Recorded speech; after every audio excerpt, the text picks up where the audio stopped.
नमस्कार मित्रांनो, परत एकदा स्वागत आहे आपल्या नवीन व्हिडिओमध्ये. मित्रांनो, आजच्या व्हिडिओमध्ये आपण YCMच्या मे 2024च्या परीक्षेसंदर्भात समजून घेणार आहोत. परीक्षा कशा पद्धतीची असेल, म्हणजेच प्रश्न कशा पद्धतीचे असू शकतील, सोबतच वेळापत्रक हे कधी आपल्याला मिळेल आणि परीक्षा कधीपासून सुरू होणार आहे, ओव्हरऑल अंदाजित वेळापत्रक कसं असेल, या संदर्भातच माहिती आजच्या या व्हिडिओमध्ये आपण समजून घेणार आहोत.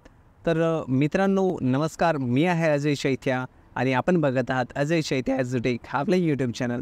तर मित्रांनो, YCMचे रिपीटर एक्झामचे जे फॉर्म आहेत ते सुरू झालेले आहेत. ज्यांना माहिती नसेल त्यांनी मागचा जो व्हिडिओ आहे तो बघून घ्या, त्याची लिंक आपल्याला आय बटनमध्ये मिळून जाईल. फॉर्म सुरू आहेत आणि हे फॉर्म जे आहेत रिपीटर एक्झाम अशा विद्यार्थ्यांनी भरायचे आहे ज्यांचं विषय गेला असेल, ज्यांनी परीक्षा दिली नसेल किंवा जे फेल झालेले आहेत अशा विद्यार्थ्यांनी. अनेक जणांचा या ठिकाणी गोंधळ होतो की रिपीटचा फॉर्म हा प्रत्येक ॲडमिशन घेतलेल्या विद्यार्थ्यांनी भरायचा असतो, पण इथं तसं नाही आहे. रिपीटचा फॉर्म फक्त त्याच विद्यार्थ्यांनी भरायचा आहे ज्यांचं विषय गेलेला आहे. तर मित्रांनो, हे जे फॉर्म आहेत हे भरल्याच्या नंतर आपली जी एक्झाम आहे ती रेग्युलर विद्यार्थी म्हणजेच ज्यांनी रेग्युलर ॲडमिशन घेतलं होतं त्याच विद्यार्थ्यांसोबत होत असते आणि ही एक्झाम मे 2024मध्ये होणार आहे यावर्षी.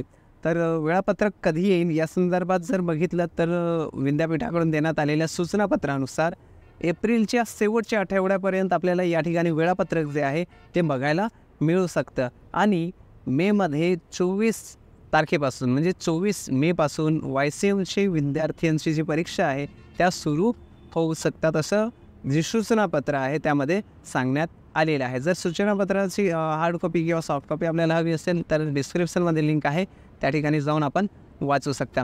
तर परीक्षा ही 24 मेपासून सुरू होऊ शकते आणि पहिले जे काही पेपर असतात ते आपल्याला माहितीच आहे. BA आणि BCom या दोन्हींपैकी एकाचे असतात. तर ते परीक्षा जे आहेत अशा विद्यार्थ्यांची सुरू होऊन बाकीची ही जी परीक्षा आहे ती जूनपर्यंत चालू शकते. तर मित्रांनो, हेच आहेत अपडेट्स परीक्षेसंदर्भात, म्हणजेच टाईम टेबल आणि परीक्षा कधी होऊ शकते त्या संदर्भात. आता राहिला प्रश्न, परीक्षाचे जे प्रश्न आहेत ते कशा पद्धतीचे असतील. तर मित्रांनो, कोविडमध्ये ऑब्जेक्टिव्ह म्हणजेच एका वाक्यात उत्तरे किंवा एका वाक्यात उत्तरे नाही तर बहुपर्यायी प्रश्न विचारण्यात आले होते, परंतु यावेळेस मात्र तसं होणार नाही आहे. गेल्या वर्षीप्रमाणेच या ठिकाणी डिस्क्रिप्टिव्ह जे प्रश्न आहेत म्हणजेच आपल्याला मोठी उत्तरं या ठिकाणी लिहावी लागणार आहेत प्रत्येक प्रश्नासाठी. तर अशा पद्धतीचं काहीतरी स्ट्रक्चर जे आहे ते आपल्याला या ठिकाणी बघायला मिळेल YCMच्या परीक्षेसंदर्भात. तर मित्रांनो, थांबूया इथंच आणि भेटूया पुढच्या व्हिडिओमध्ये. पण तोपर्यंत आपल्याला हा जो स्क्रीनवर व्हिडिओ दिसतोय तो नक्कीच युजफुल ठरेल, त्याच्यामुळे तो पण बघा. मी आपल्याला भेटेन तिथंच.